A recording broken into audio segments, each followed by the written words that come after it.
Ayan, magandang hapon mga karoling. Oras ng pakain ng alagang pato. Ang kinakain nila ngayon ay ang pipino na ginayat at repolyo at tirang kanin na galing sa parisan at konting pakain sa bibe, yung feeds na tinatawag. Yan. Yung iba ay busog na, yung iba ay bumabanat pa ng kanilang kain maghapon. Kanina ay feeds lang yung pinakain ko. Yung tubig natin ay konti na may betrasin para kahit na maulan ay malusog yung ating alagang bibe. Ayan po sila mga karoling.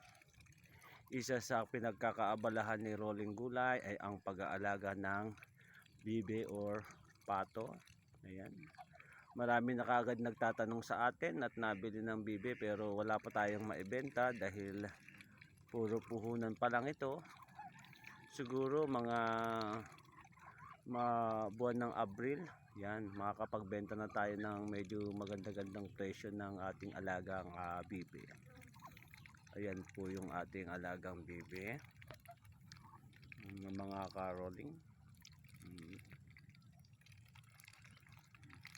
Sige lang, kain lang kayo, kain lang ng kain mga pato ko.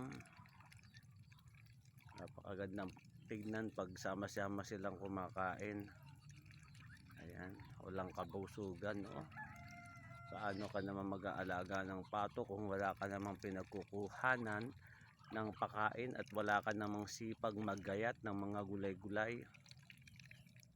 Pag palagi namang feeds ay malaki yung gagastusin mo at malulugi ka sa pakain nito. Ayan.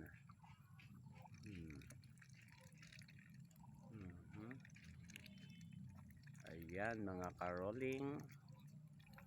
Ayan, mga buwan ng Abril.